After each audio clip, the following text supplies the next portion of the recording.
Umat Tuhan terkasih, mengawali minggu di bulan Oktober ini dengan penuh kerinduan, marilah kita datang menghadap Tuhan dengan penuh rasa syukur karena kasih-Nya sungguh nyata mewarnai hidup kita. Mari kita siapkan hati kita untuk menerima sapaan kasih-Nya dengan bersama bangkit berdiri dan menyanyikan lagu dari Kidung Jemaat 454 bait 1 dan 2, Indahnya Saat Teduh.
Ibadah ini kita khususkan dengan pengakuan bahwa pertolongan kita adalah dari Tuhan yang menciptakan langit dan bumi dan yang memelihara seluruh ciptaannya dengan setia.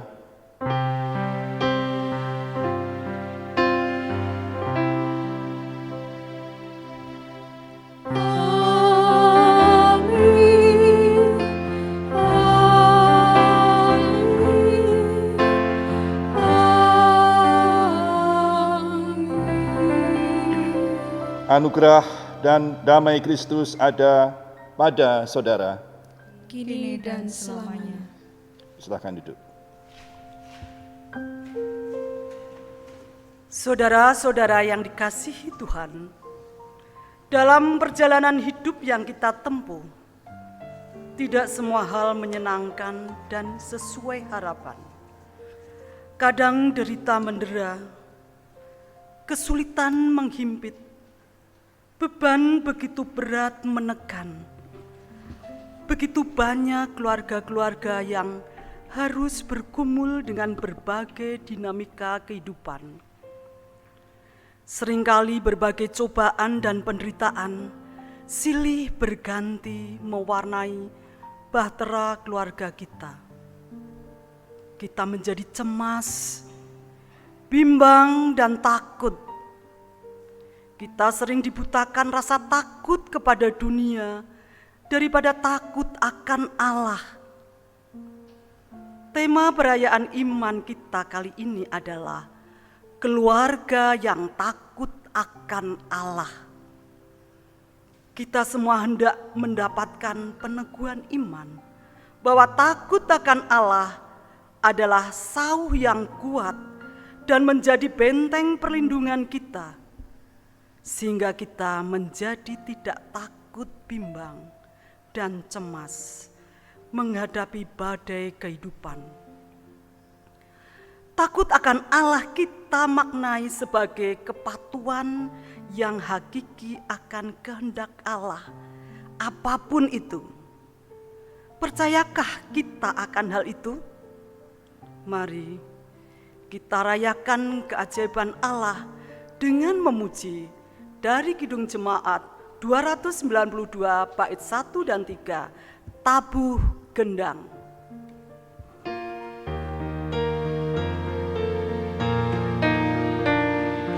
Tabuh gendang sambil menari, nyanyikan lagu yang merdu. Bunyikanlah gambus kecapi, mari memuji Allah-Mu.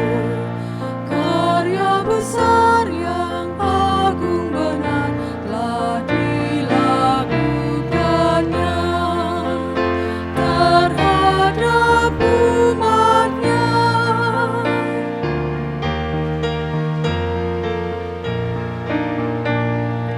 Dulu telah dari himpitan Ia bebaskan umat-Nya, habis menung Ia berikan sinar mentari yang cerah.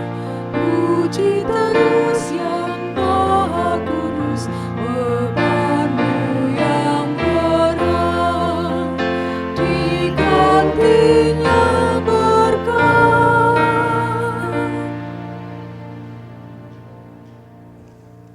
Saudaraku yang terkasih, Allah adalah Allah yang penuh belas kasih. Allah adalah Allah yang panjang sabar dan penuh kasih setia. Allah yang tidak pernah meninggalkan pekerjaan tangannya. Walaupun kadang kehidupan kita tidak terlepas dari banyak tantangan dan penderitaan. Justru di tengah tantangan dan penderitaan itulah kesetiaan iman itu diuji. Apakah kita kuat bertahan menjadi anak Tuhan? Ataukah kita menjadi lemah dan tak berdaya? Satu pengharapan kita, Allah adalah Allah yang penuh belas kasih setia. Sabdanya melalui Injil Lukas 10 ayat yang ke-27 mengatakan demikian. Jawab orang itu, kasihilah Tuhan Allahmu dengan segenap hatimu dan dengan segenap jiwamu dan dengan segenap kekuatanmu dan dengan segenap akal budimu. Dan kasihilah sesamamu manusia seperti dirimu sendiri. Saudaraku, marilah kita melihat kehidupan kita. Apakah kita sudah belajar mengasihi dengan setulus hati? Belajar berbelas kasih kepada sesama sebagai wujud pengasihan Allah?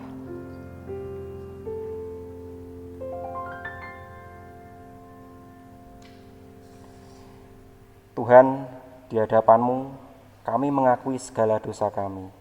Ampunilah kami dan sucikanlah kami. Amin.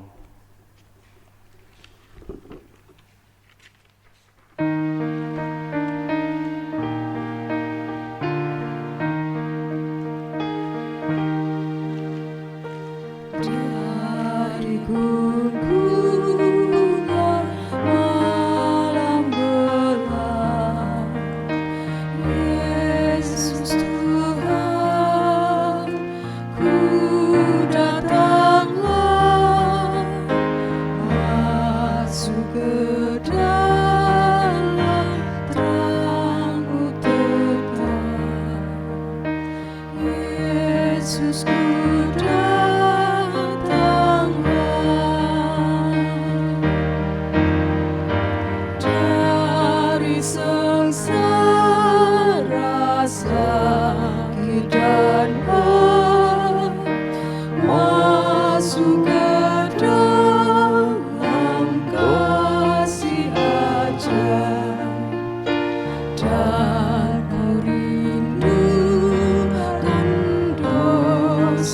murah, Yesusku datanglah.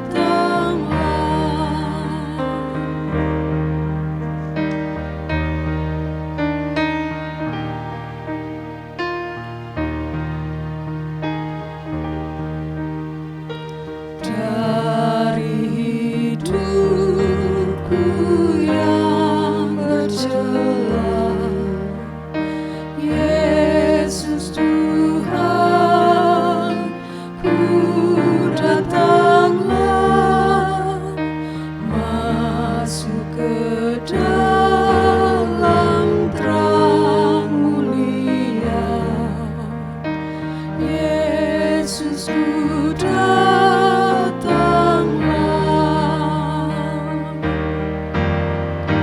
dari gelombang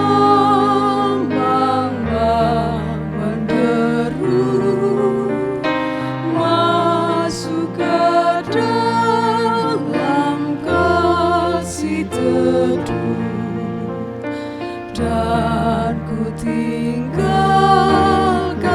susah keluh. Yesus ku datanglah.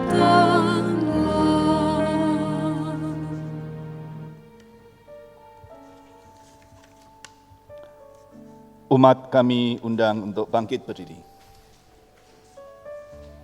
Kini terimalah berita anugerah sebagaimana tertulis dalam surat Filipi 3 ayat 7 sampai dengan 11 yang demikian.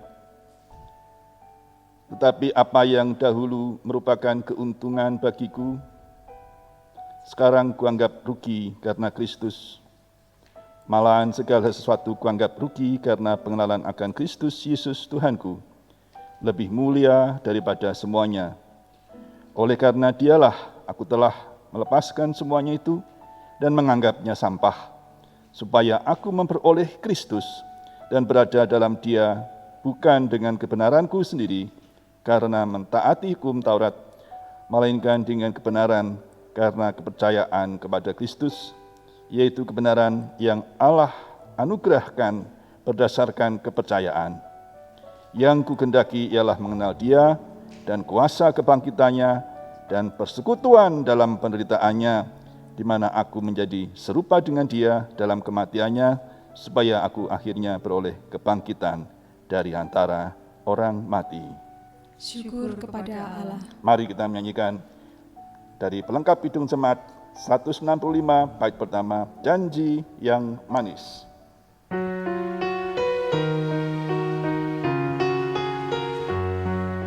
Janji yang manis kau tak kulupakan, tak terombang-ambing lagi jiwaku. Walau lembah hidupku penuh awan, nantikan cerahlah langit di atasku. Kau tidak akan aku lupakan, aku memimpinmu, aku membimbingmu. Kau tidak akan aku lupakan, aku penolongmu. Yakinlah teguh.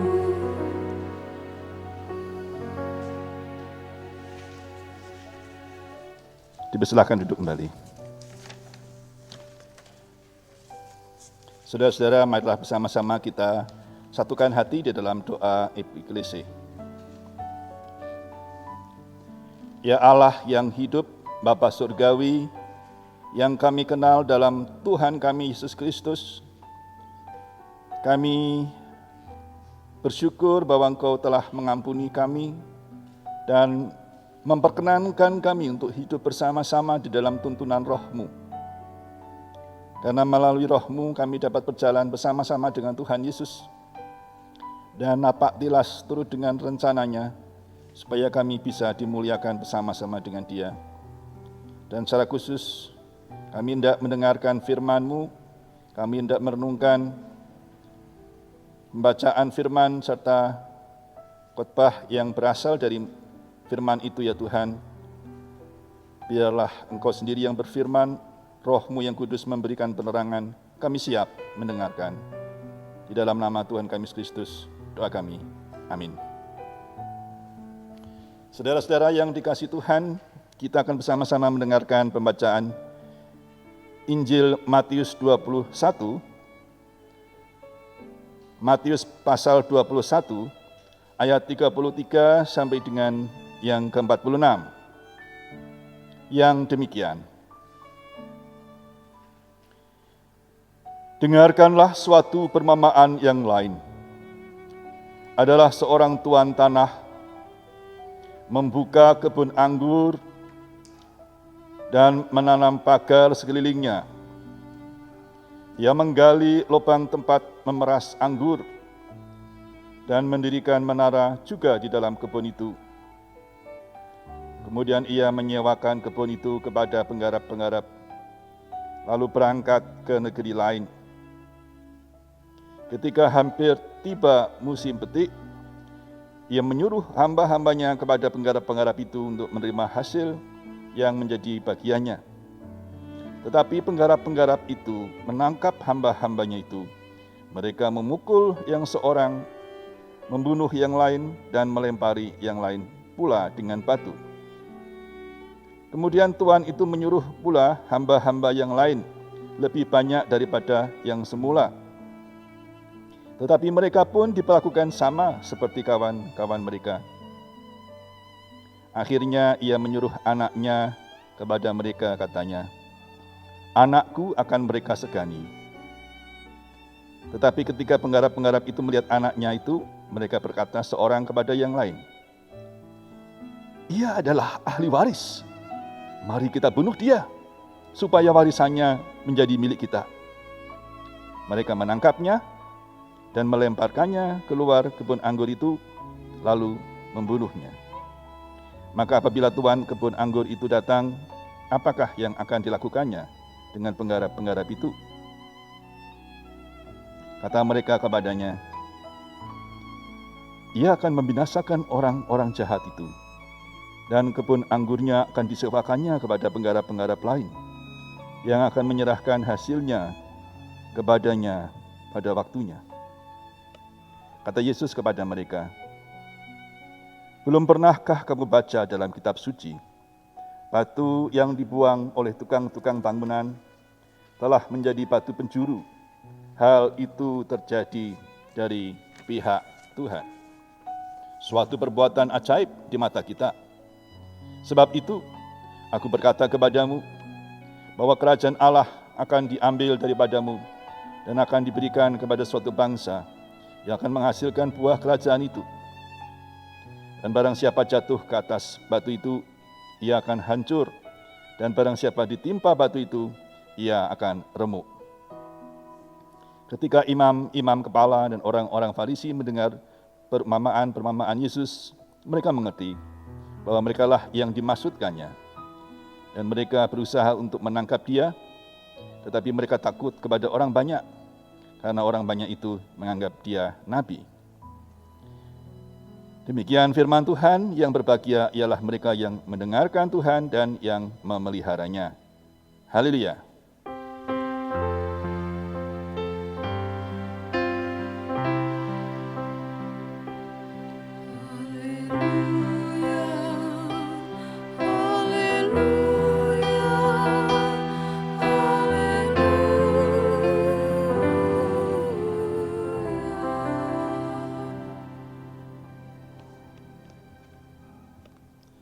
Saudara-saudara yang dikasihi Tuhan, dalam pagi yang cerah tetapi agak semu ini, kita mendapat kesempatan untuk belajar tentang prinsip, yaitu prinsip hubungan antara kita dengan Tuhan. Dengan satu tema untuk memasuki bulan keluarga, yaitu keluarga yang takut akan Allah. Allah sendiri itu sebenarnya secara akar kata berarti sang sesembahan, al-ilah, sang sesembahan. Dan itu berarti bahwa itu menunjukkan satu hubungan antara raja, antara penguasa dengan hambanya atau rakyatnya. Bahasa Jawa, Gusti kalian kawula. Kawula kalian Gusti. Nah, hubungan yang demikian itu dipahami juga oleh bangsa-bangsa. Bahwa Allah yang Maha Kuasa itu harus disembah dan harus diberikan satu sikap hormat dan tunduk kepada Allah. Hubungan sebagai hamba dan sebagai raja. Seringkali orang-orang Kristen mengatakan bahwa kalau kita tidak lagi disebut sebagai hamba. Yesus mengatakan, aku tidak lagi menyebut kamu sebagai hamba pada para muridnya, tapi dikatakan sebagai sahabat. Bahkan dikatakan sebagai anak, diangkat sebagai anak Allah. Sehingga kita bisa menyebut ya Aba, ya Bapa, kita menyebut Allah Bapa sebagai Bapa. Jadi Allah yang Raja itu, sembahan itu adalah Bapa. Dan kita berdoa pun, berdoa dengan menyebut apa? Bapa. Betul? Kalau berdoa menyebut yang diajak doa atau yang tujuan doa itu menyebutnya Bapa atau Allah.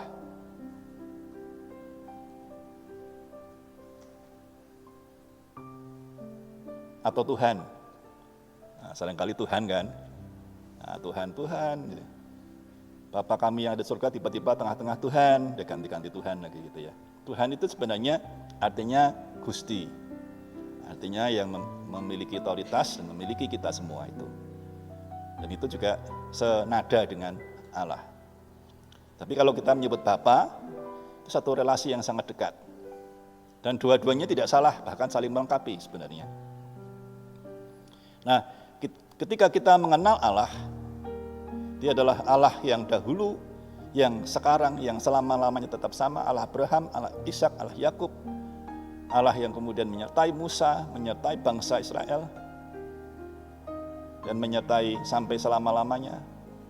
Allah Yahweh, itu sebenarnya Allah yang demikian itulah yang disembah oleh bangsa Israel. Dikatakan Adonai, karena mereka mengakui ketuhanan dari Allah itu. Tetapi bangsa Israel itu rupanya adalah bangsa yang tegar tengkuk. Itu kisahnya yang dikatakan sejak zaman Yakub. Yakub itu tidak mau kalau Tuhan meninggalkan dia, sehingga bergelut istilahnya seperti berkelahi dengan malaikat Allah yang datang tengah-tengah bumi ini, kemudian dia sampai dikatakan menang ya, walaupun kakinya kena pukul ya, sehingga dia pincang. Tetapi sebenarnya situasi yang dialami oleh Yakub ini adalah situasi di mana dia bergumul,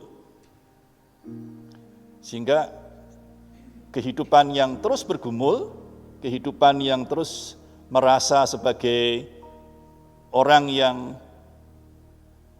harus berjuang untuk bisa dekat dengan Allah, ini adalah gambaran dari kehidupan bangsa Israel, umat Israel. Dan mereka perjuangan itu menimbulkan suatu rasa percaya diri yang berlebihan.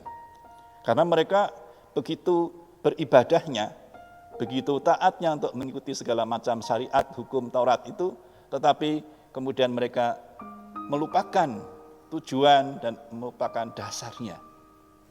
Bahwa karena Allah mengasihi dan mereka harus hidup di dalam kasih. Sehingga kadang-kadang demi untuk segala macam upacara itu, Contohnya dalam perumpamaan orang Samaria yang baik hati. Akhirnya mereka meninggalkan kasih itu. Nah, itulah kemudian membuat marah. Dari mulai zaman Musa, mereka sudah berkali-kali meninggalkan Allah yang menyelamatkan mereka, mau melawan Musa. Sampai kemudian masuk tanah Kanaan, Tuhan memberikan hakim-hakim. Begitu hakim nggak ada, mereka kembali kepada kehidupan semaunya sendiri. Dan sampai dengan Samuel. Lalu mereka minta raja. Mereka minta rajanya itu ada raja manusia. Kira-kira kalau saudara menjadi Tuhan, sakit enggak hatinya? Sudah diselamatkan, dimuliakan sebagai bangsa istimewa, bangsa yang terpilih. Kemudian akhirnya mereka memilih untuk aku cari raja supaya bisa punya raja seperti bangsa-bangsa lain. Dan akhirnya raja itulah yang membawa mereka ke dalam dosa. Dari mulai Saul, bahkan Daud sebenarnya yang dipuji-puji, apalagi Salomo, kemudian Rehabeam dan seterusnya.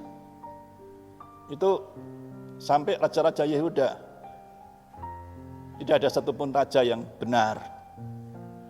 Kerajaan Allah itu bukan kerajaan manusia. Kerajaan Allah itu adalah kerajaan di mana Allah benar-benar sebagai raja. Makanya saya sering merasa bahwa bangsa Israel ini bangsa yang tertolak. Dan ketika membaca kisah ini, saya menyimpulkan dengan sederhana, oh kalau begitu, dulu yang namanya anak Allah, yang namanya bangsa pilihan Allah, itu adalah bangsa Israel. Lalu sekarang, bangsa-bangsa lain, bangsa Indonesia, bangsa Malaysia, bangsa Australia, pokoknya bangsa-bangsa yang bukan Israel, bangsa-bangsa yang percaya kepada Kristus.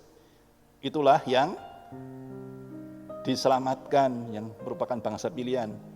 Sama enggak dengan saya, saudara, pikirannya?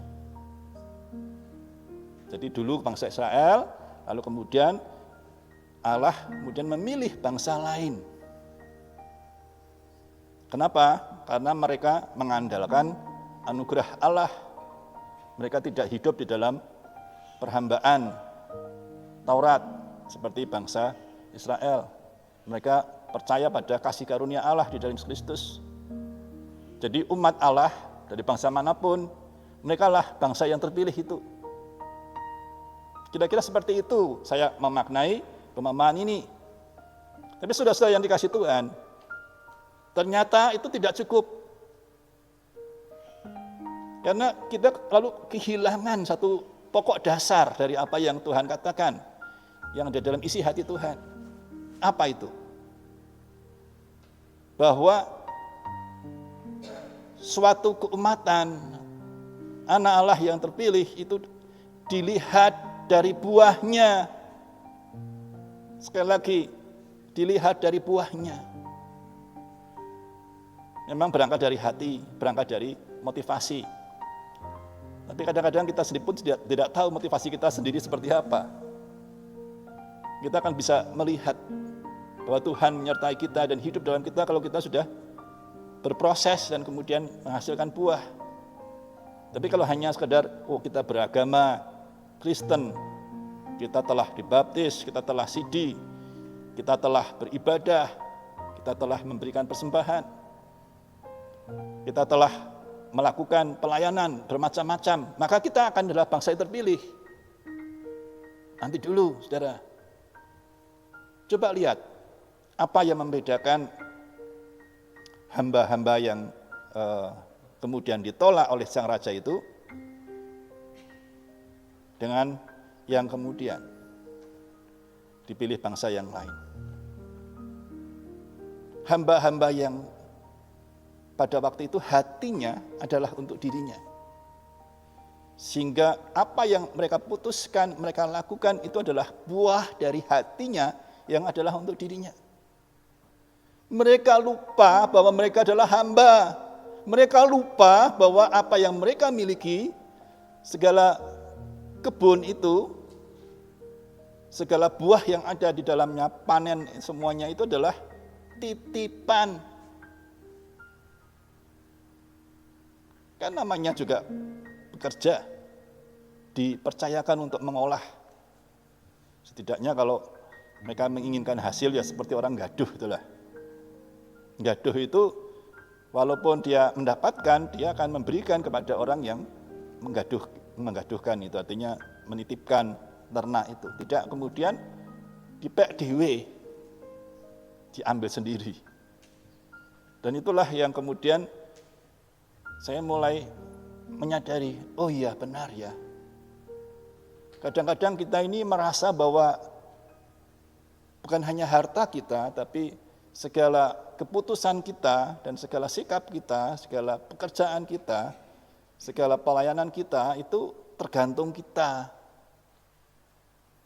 Kita berpikir bahwa aku kan sudah bukan lagi hamba, aku ini sudah anak-anak Allah. Aku orang yang merdeka, bukan lagi dalam kuk perhambaan. Makanya aku bebas. Kalau aku mau mempersembahkan, ya aku mempersembahkan menurut kemauanku sendiri. Kalau aku mau melayani, mau tidak mau itu adalah pilihanku sendiri. Kalau aku mau menolong orang lain, itu adalah keputusanku sendiri. Syukur-syukur kalau aku mau, orang itu akan mendapatkan keuntungan. Pola pikirnya adalah pola pikir yang berangkat dari diri sendiri. Tidak berpikir dari apa yang menjadi kerinduan Allah. Yesus menggambarkan bahwa orang-orang dalam kebun anggur itu orang-orang yang seharusnya itu merasa bahwa semua adalah barang titipan. Mereka lupa bahwa itu adalah titipan. Milik adalah titipan, keluarga adalah titipan, hidup adalah titipan, masa depan adalah titipan, masa lalu pun adalah titipan untuk membentuk kita. Nah, pada saat ini, saudara yang dikasihi Tuhan, mari kita kembali berkaca pada kehidupan kita, melihat betapa baiknya rencana Tuhan atas hidup kita. Tuhan memberikan satu kemuliaan yang benar-benar mulia, bukan kita pura-pura mulia, kita pura-pura menjadi anak Tuhan, padahal kita adalah anak-anak hantu. Kita pura-pura menjadi anak-anak yang kudus, orang-orang kudus, tapi adalah orang-orang yang kudis, artinya yang banyak borok-borok dalam jiwanya. Karena apa? Karena terluka dengan segala situasi, banyak kepahitan, banyak pemberontakan, seperti bangsa Israel. Jadi letak perbedaan bangsa Israel yang tertolak, kemudian Allah memilih bangsa lain, itu sebenarnya bukan persoalan semata-mata karena anugerah Allah tadi. Karena sepanjang pengajaran Yesus selalu mengatakan masalah buah. Orang diukur dari buah. Kamu ini orang yang percaya tidak diukur dari buah. Kamu ini orang pengikut atau tidak diukur dari buah. Dari buah lah orang akan tahu sebenarnya benihnya seperti apa. Tidak mungkin kalau yang namanya benih duku itu menghasilkan duren. Artinya ada sebuah benih yang Tuhan berikan adalah anugerah Allah, dan kalau itu dihidupi itu akan menjadi anugerah. Tidak hanya bagi dirinya tetapi bagi orang lain, seperti Allah melimpahkan anugerahnya kepada kita. Kalau kita benihnya adalah Kristus, maka akan terjadi penampakan Kristus dalam hidup kita. Orang-orang akan bisa melihat bahwa kita ini adalah sumber berkat, kita adalah jalan pertolongan, kita adalah jalan untuk melihat kemuliaan Allah dan sebagainya. Kita akan seperti Kristus. Tapi itu harus dimulai dengan sebuah iman. Sebuah iman yang percaya. Dan oleh percayanya itu menghasilkan buah. Nah, saya tidak akan memberikan sebuah contoh yang spesifik, nama, tapi mari kita lihat contoh-contoh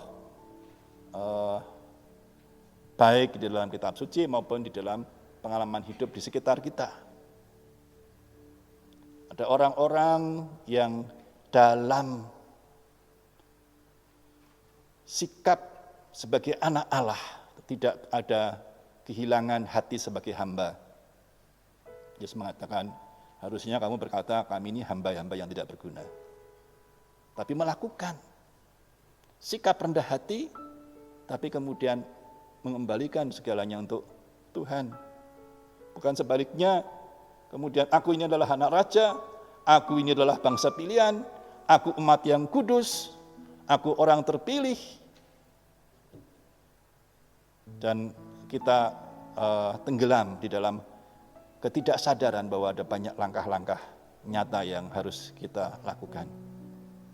Ketika ada kegelapan, ketika ada kesusahan, ketika ada kesulitan, ketika ada pandemi, ketika ada krisis ekonomi, ketika ada banyak perkara yang terjadi di saat ini, saudara, disitulah anak-anak Allah akan kelihatan buahnya.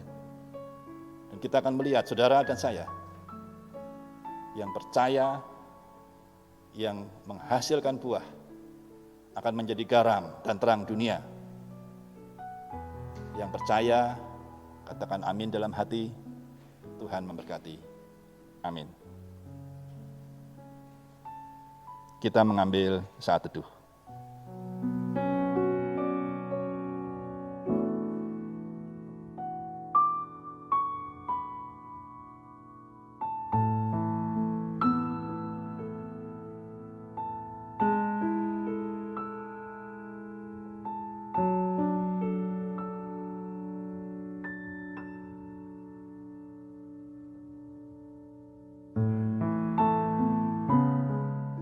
Mari kita berdoa.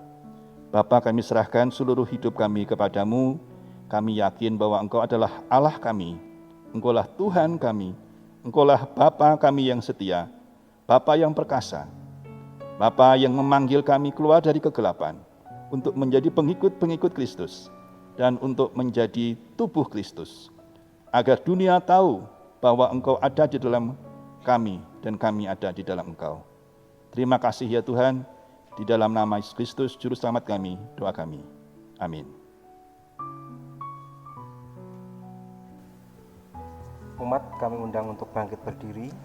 Bersama umat Tuhan di segala tempat dan waktu, kita nyatakan kembali pengakuan iman kita menurut pengakuan iman rasuli. Aku percaya kepada Allah Bapa yang Maha Kuasa, Khalik langit dan bumi, dan kepada Yesus Kristus, anaknya yang tunggal Tuhan kita, yang dikandung daripada Roh Kudus, lahir dari anak darah Maria, yang menderita di bawah pemerintahan Pontius Pilatus, disalibkan, mati dan dikuburkan, turun ke dalam kerajaan maut. Pada hari yang ketiga, bangkit pula dari antara orang mati, naik ke surga, duduk di sebelah kanan Allah Bapa yang Maha Kuasa, dan akan datang dari sana untuk menghakimi orang yang hidup dan yang mati. Aku percaya kepada Roh Kudus, gereja yang kudus dan am, persekutuan orang kudus, pengampunan dosa, kebangkitan daging, dan hidup yang kekal.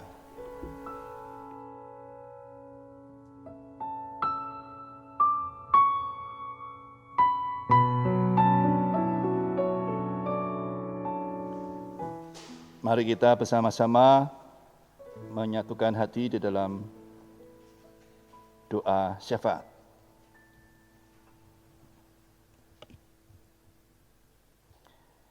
Bapa kami yang ada di surga, Allah yang hidup yang kami kenal dalam Kristus, Kau telah menyertai kami sampai kami bisa bersama-sama melalui ibadah ini sampai saat ini Tuhan. Itu adalah anugerah-Mu yang terus Engkau lanjutkan sampai dengan akhir ibadah. Bahkan seluruh hari ini kami boleh bersyukur kepada-Mu Tuhan dan tahu pasti bahwa Engkau tetap menyertai kami. Ya Bapa di surgawi, Allah yang kekal, kami ingat secara khusus Tuhan akan saudara-saudara kami yang sakit, yang mengalami kelemahan dalam tubuh, yang kehilangan, yang dalam kesedihan, yang berada di dalam kesulitan, baik kesulitan secara jasmani maupun secara jiwani Tuhan. Kami mohon kepadamu Tuhan, Kaulah Allah sumber segala rahmat dan damai sejahtera menyertai setiap warga jemaat. Dan secara khusus juga para pelayan-Mu Tuhan, Kami mohon Engkau juga memberkati dan menolong mereka serta seluruh keluarga. Para penatua, diakan, pendeta, para komisi, para pengurus wilayah, para pelayan-pelayan-Mu di dalam ibadah ini Tuhan, para pelayan-pelayan-Mu di dalam tenaga gereja, pelayan-pelayan-Mu Tuhan di dalam persekutuan khusus kategorial, juga termasuk kami akan bersama-sama dengan beberapa mahasiswa yang akan melakukan kuliah kerja nyata bersama-sama dengan jemaat. Tuhan juga memberkati setiap pelayanan dan pembelajaran mereka. Kami juga menyerahkan ke dalam tangan kasih-Mu Tuhan, secara khusus untuk setiap anggota jemaat dan seluruh jemaat-Mu yang berada dalam pelayanan khusus, baik di lingkup okumene, di lingkup klasis, lingkup sinode maupun Salatiga, dan pelayanan-pelayanan lain yang ada di dalam pekerjaan maupun di dalam pelayanan-pelayanan organisasi. Kami menyerahkan juga Tuhan di tengah-tengah masyarakat di mana ada banyak orang yang susah. Kau juga menyertai setiap pelayan-pelayan-Mu. Lebih-lebih kami berdoa untuk pemerintah bangsa kami Tuhan. Kami berdoa untuk seluruh pemerintah, seluruh petugas, dan seluruh rakyat kami. Pemerintah dari pusat sampai dengan pelosok, para wakil rakyat penegak hukum, setiap orang yang mengambil bagian di dalam mengatasi krisis, dalam membangun negeri kami, dalam memulihkan negeri kami, yang memulihkan kesehatan negeri kami Tuhan. Engkau adalah Allah yang hidup, yang menyertai dan tidak pernah meninggalkan mereka. Kami mohon penyertaan-Mu Tuhan. Para dokter, para medis, setiap orang yang mengambil bagian dalam mengatasi pandemi ini juga Tuhan sertai. Vaksin serta segala sesuatu yang boleh menguatkan tubuh kami, biarlah juga Tuhan Engkau memberikannya pada waktunya. Dan kami juga menyerahkan untuk setiap orang yang mengambil bagian di dalam pelayanan ini Tuhan, untuk pemulihan, Engkau juga memberikan perlindungan. Bapa Surgawi, kami juga menyerahkan untuk setiap jemaat-Mu di seluruh dunia yang berada dalam kesusahan karena penyakit atau pandemi, karena kemiskinan, karena kelaparan, karena bencana alam, karena bencana ekonomi, karena peperangan atau ancaman peperangan, pengungsian, serta kelaparan. Engkau Tuhan yang adalah Allah yang hidup, yang lebih besar daripada yang kami pikirkan. Engkau mampu menolong mereka dan memakai kami menjadi bagian untuk menolong mereka. Bapa di surga, kami juga menyerahkan untuk seluruh rangkaian ibadah dan hidup kami ke dalam tangan-Mu.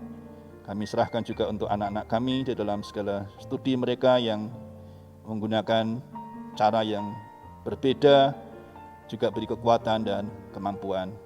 Serta untuk setiap kami yang tidak dapat kami sebutkan satu persatu, Engkau juga menolong kami. Terima kasih Bapa, kami percaya Engkau mendengarkan doa kami karena kami landaskan di dalam nama Tuhan dan penebus kami, Yesus Kristus, Juru Selamat kami yang hidup. Amin.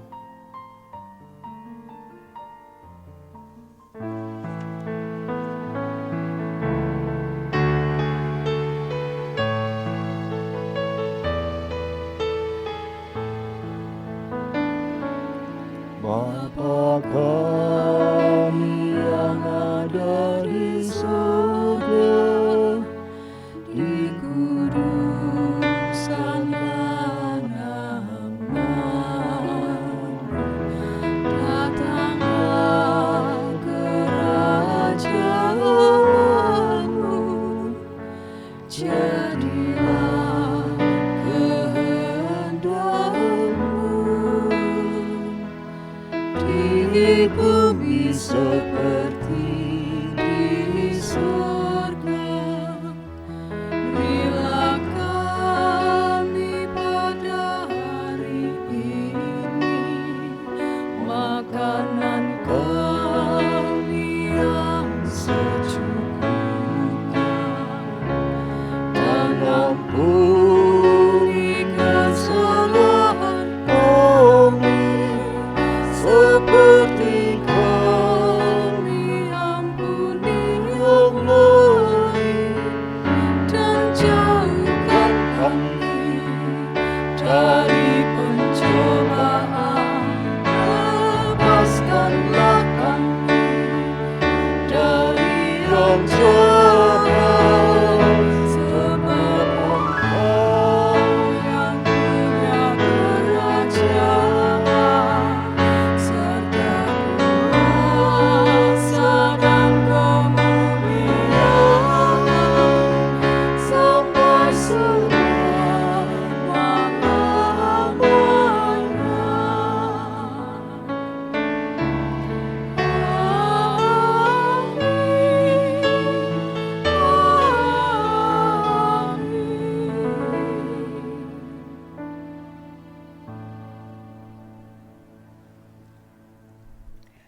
Umat Tuhan terkasih yang ada di rumah atau dimanapun saudara berada, marilah kita ungkapkan syukur kita melalui persembahan yang kita kumpulkan. Namun sebelum itu, dengarkanlah sabda Tuhan yang mendasari persembahan kita. Karena itu, saudara-saudara, demi kemurahan Allah, aku menasihatkan kamu supaya kamu mempersembahkan tubuhmu sebagai persembahan yang hidup, yang kudus, dan yang berkenan kepada Allah. Itulah ibadahmu yang sejati. Roma 12 ayat yang pertama. Persembahan bisa dimasukkan ke dalam amplop dan dikumpulkan kepada ketua wilayah masing-masing. Kita aturkan persembahan sambil muji namanya dari NKB 133 bait pertama dan ketiga.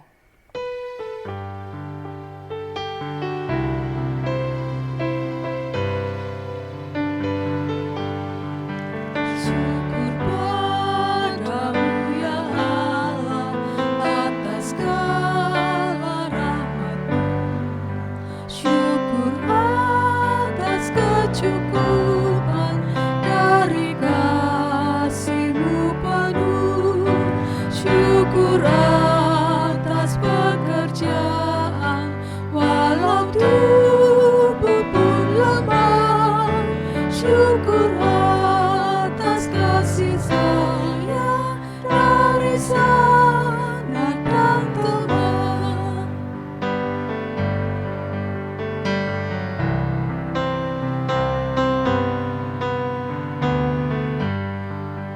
Syukur atas keluarga penuh kasih dan mesra. Syukur atas perhimpunan yang memberi sejahtera. Syukur atas kekuatan kalau duka dan kesal. Syukur atas pengharapan kini dan selamanya.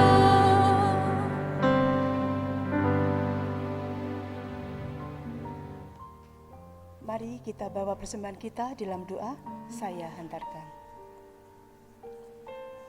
Segala ungkapan syukur hanya kepadamu Bapa di surga, oleh karena kasih karunia dan berkat yang selalu kami terima dan nikmati hingga saat ini. Kami tahu dan percaya semua berkat yang kami peroleh itu karena kemurahan Tuhan dalam kehidupan kami. Untuk itu Bapa di surga, sebagai bukti ungkapan syukur kami kepadamu, saat ini kami sudah mengumpulkan persembahan, baik persembahan mingguan, bulanan, atau persembahan mingguan lainnya. Kuduskanlah dan terimalah persembahan kami ini, agar supaya persembahan ini boleh menjadi berkat buat pelayananmu, dimanapun persembahan ini diperuntukkan dan dipergunakan, dan ajar kami terus untuk tahu mengucap syukur dalam segala hal, terutama tahu mempersembahkan tubuh kami yang hidup kepadamu. Demikian doa ucap syukur kami Bapa, di dalam nama Tuhan Yesus kami sudah bersyukur. Amin.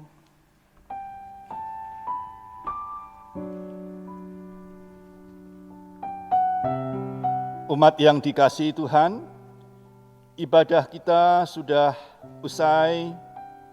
Arahkanlah hatimu kepada Tuhan, jalilah kehidupan sehari-hari dengan kesetiaan iman, teruslah kuat bertahan di tengah badai kehidupan, karena belas kasih-Nya sungguh memberkati kita. Syukur kepada Tuhan. Arahkanlah hatimu kepada Tuhan. Kami mengarahkan hati kami kepada Tuhan. Jadilah saksi Kristus. Kami siap bersaksi. Terpujilah Tuhan. Kini dan selamanya. Terimalah berkat Tuhan. Semoga Allah, sumber pengharapan, memenuhi saudara dengan segala sukacita dan damai sejahtera dalam iman, supaya oleh kekuatan Roh Kudus, saudara berlimpah dalam pengharapan. Amin. Kita tutup ibadah kita dengan menyanyikan Lengkap Hidung Jemaat 177 bait pertama dan kedua, Aku Tuhan Semesta.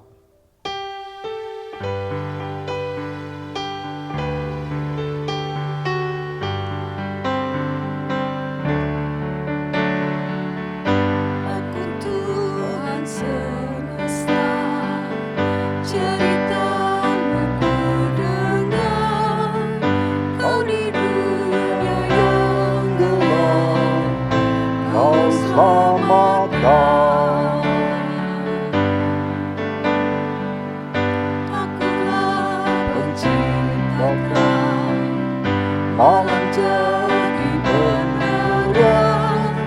Siapakah utusanku membawakan? Ini aku, utusanku, ku dengar Engkau memanggilku. Utus aku, tuntun aku, ku prihatin akan umatmu.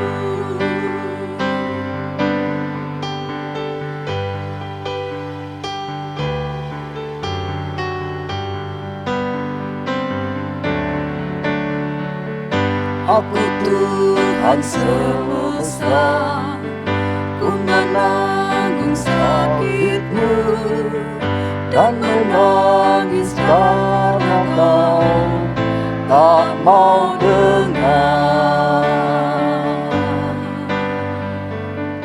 Kan ku ubah hatimu Yang keras jadi lembut, siapa bawa